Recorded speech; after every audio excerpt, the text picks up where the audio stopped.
আসসালামু আলাইকুম। সংবাদে আপনাদের সবাইকে স্বাগত জানাচ্ছি। আমি ফিরোজ তোহা। শুরুতেই আরবে কেবলস সংবাদ শিরোনাম জানিয়ে দেব এই মুহূর্তে হাতে পাওয়া সকালের সর্বশেষ গুরুত্বপূর্ণ আপডেট বাংলা সংবাদ। শুরুতেই থাকছে চাঁপাইনবাবগঞ্জে আওয়ামী লীগ নেতা সহ দুজনকে কুপিয়ে ও গুলি করে হত্যা। এবারে জানাবো আমলাদের ব্যাপক দুর্নীতিতে বিব্রত ক্ষমতাসীন আওয়ামী লীগ। আওয়ামী লীগের নেতৃত্বাধীন সরকারের আমলে আমলাদের দুর্নীতিতে ব্যাপক আকারে বিব্রতকর অবস্থায় পড়েছে দলটি। দলের বিভিন্ন ফোরামে আলোচনার কেন্দ্রবিন্দুতে রয়েছে আমলাদের দুর্নীতির আদ্যপান্ত। তাদের অভিযোগ, মুক্তিযুদ্ধের পক্ষের শক্তি ক্ষমতায় থাকা অবস্থায় আমলারা দুর্নীতিতে জড়িয়ে পড়ার সাহস কি করে পায়। প্রিয় দর্শক, এ বিষয়ে থাকছে একটি বিস্তারিত আলোচনার সঙ্গেই থাকুন। জানাবো রিয়াজউদ্দিন বাজারে ভয়াবহ অগ্নিকাণ্ড, নিহত ৩। চট্টগ্রাম নগরের রিয়াজউদ্দিন বাজারের মোহাম্মদিয়া মার্কেটে অগ্নিকাণ্ডে ৩ জনের মৃত্যুর খবর পাওয়া গেছে। অগ্নিদগ্ধ কয়েকজনকে চট্টগ্রাম মেডিকেল কলেজ হাসপাতালে ভর্তি করা হয়েছে। এবারে থাকছে বিএনপির সিনিয়র যুগ্ম মহাসচিব অ্যাডভোকেট রুহুল কবির রিজভী বলেছেন, প্রধানমন্ত্রী বলেছেন, দেশের জনগণ আপনার কাছ থেকে সরে গেলে আমি মারা যাব। আমরা আপনার মৃত্যু চাই না, তবে আপনার সঙ্গে জনগণ নেই। বহু আগেই আপনার দল আওয়ামী লীগের রাজনৈতিক মৃত্যু হয়েছে। জনগণ আপনার সরকারের অনাচার অত্যাচারের বিচার চায়। এদিকে বেগম খালেদা জিয়া নিঃশর্ত মুক্তির দাবিতে আগামী শনিবার রাজধানীর নয়াপল্টনে দলের কেন্দ্রীয় কার্যালয়ের সামনে সমাবেশ করবে বিএনপি। এই সমাবেশ অনুষ্ঠানে বিএনপিকে সহযোগিতার আশ্বাস দিয়েছে পুলিশ, এমনটাই জানিয়েছেন দলের যুগ্ম মহাসচিব শহীদুদ্দিন চৌধুরী অ্যানি। এবং সর্বশেষ জানাবো আন্তর্জাতিক সংবাদ। সাবেক ২ প্রতিরক্ষা মন্ত্রীকে বহিষ্কার করল চীনের কমিউনিস্ট পার্টি। চীনের সাবেক প্রেসিডেন্ট লি শাংফো এবং তার পূর্বসূরি ওয়েই ফেঙ্গেকে গুরুতর শৃঙ্খলা ভঙ্গের দায়ে বহিষ্কার করেছে দেশটির কমিউনিস্ট পার্টি। এতক্ষণ শিরোনাম শুনছিলেন, এবার বিস্তারিত।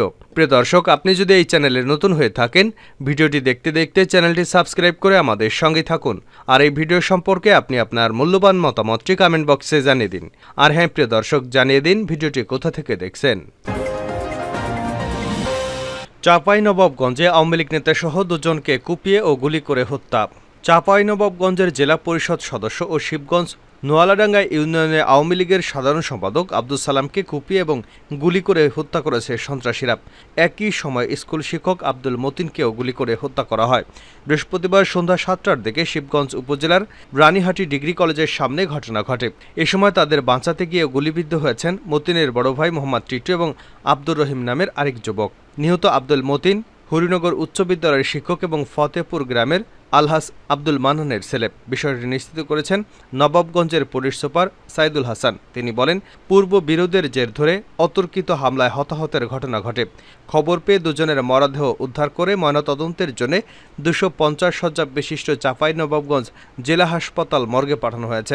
হামলার খবর পেয়ে আইনশৃঙ্খলা বাহিনীর সদস্যরা অপরাধীদের ধরতে অভিযান চালাচ্ছে।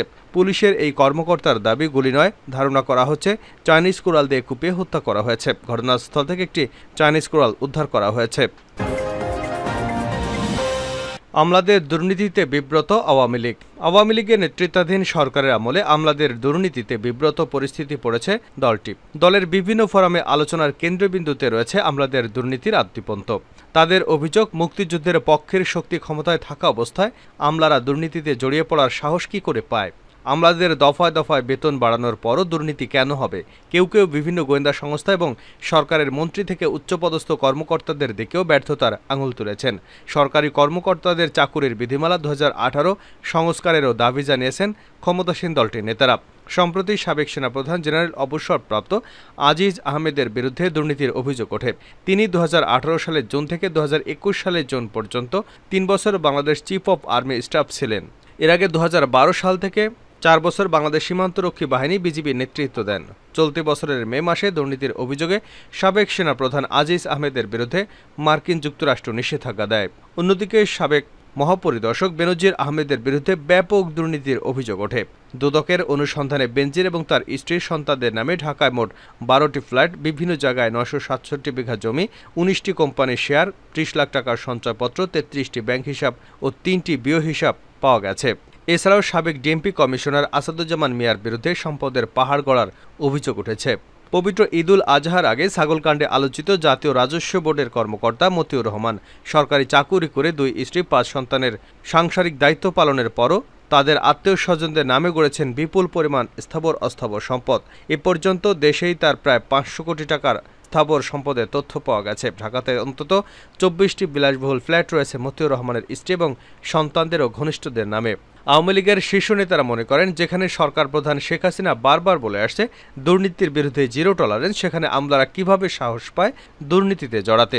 আওয়ামী লীগের সভাপতিমণ্ডলীর সদস্য ডক্টর মোস্তফা জালাল মহিউদ্দিন বলেন, আমলাদের বিরুদ্ধে দুর্নীতির অভিযোগ ওঠায় সত্যি আওয়ামী লীগ বিব্রতকর অবস্থায় পড়েছে। কারণ এই সরকারি কর্মকর্তারা সবাই এই সরকারের আমলে, শুধু যাদের বিরুদ্ধে অভিযোগ উঠেছে তারাই নয়, আরও যারা দুর্নীতির সঙ্গে জড়িত তাদেরকেও খুঁজে বের করে শাস্তির আওতায় আনা এখন সময়ের দাবি। প্রধানমন্ত্রী শেখ হাসিনা ঘোষণা দিয়েছেন দুর্নীতির বিরুদ্ধে জিরো টলারেন্স, কিন্তু তারপরও এত সাহস তারা কি করে পায়? এজন্য দুদক সহ গোয়েন্দা সংস্থাকে কাজ করার কথাও বলেন তিনি। আওয়ামী লীগের আরেক যুগ্ম সাধারণ সম্পাদক আফামা বাহাউদ্দিন নাসিম বলেন, যখন কোনো ব্যক্তির বিরুদ্ধে দুর্নীতির অভিযোগ আসে তখন ওই গোষ্ঠীর বা অ্যাসোসিয়েশনের পক্ষ থেকে সাফাই বিবৃতি যাতে না দেওয়া হয়, এতে দুর্নীতির অভিযোগ প্রকারান্তে সেই গোষ্ঠীর উপরে গিয়ে পড়ে। আমরা দুর্নীতিবাজদের পক্ষে কেউ অবলম্বন করব না। মতিউর রহমানের মতো দুর্নীতিবাজকে দুদক, সরকারি সংস্থা, মিডিয়া আমরা কেউই চিহ্নিত করতে পারিনি। তাকে চিহ্নিত করেছে একটি বোবা ছাগল। সরকারে মতিয়ারের মতো এমন কোনো দুর্নীতিবাজ আর আছে কিনা তা কোনো বোবা প্রাণী খুঁজে বের করে আনার আগে সরকারি সংস্থাগুলোকে খুঁজে বের করার দাবি করেছেন তিনি। কোনো দুর্নীতিবাজকে রেহাই দেওয়া যাবে না। রিয়াজউদ্দিন বাজারে ভয়াবহ অগ্নিকাণ্ড, নিহত এক।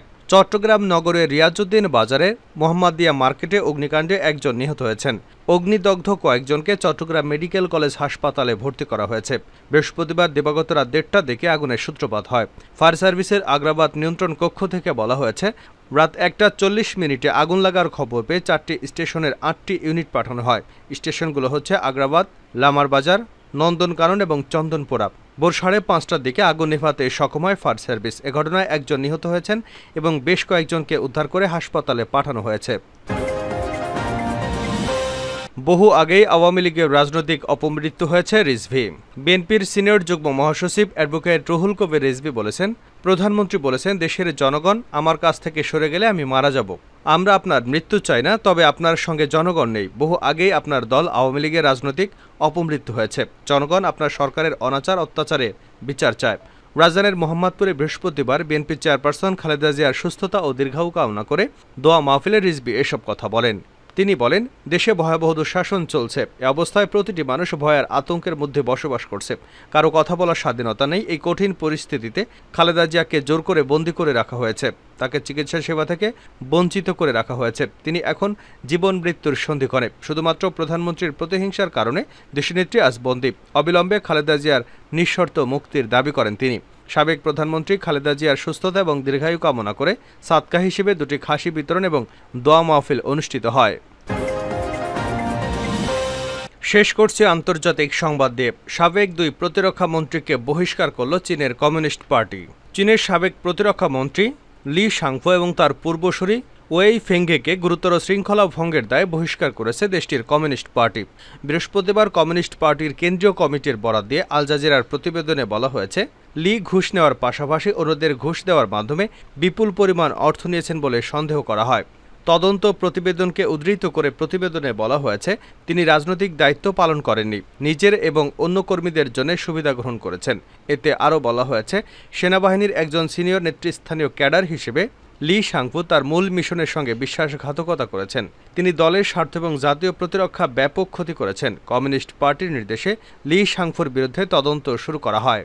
গত বছর ব্রিটিশ সংবাদ সংস্থা রয়টার্সের প্রতিবেদন প্রকাশ করেছিল, সামরিক কেনাকাটায় দুর্নীতি করায় লি শাংফুর বিরুদ্ধে তদন্ত চলছিল। গত বছরের অক্টোবরে কোনো ব্যাখ্যা ছাড়াই তাকে পদ থেকে সরিয়ে দেওয়া হয়।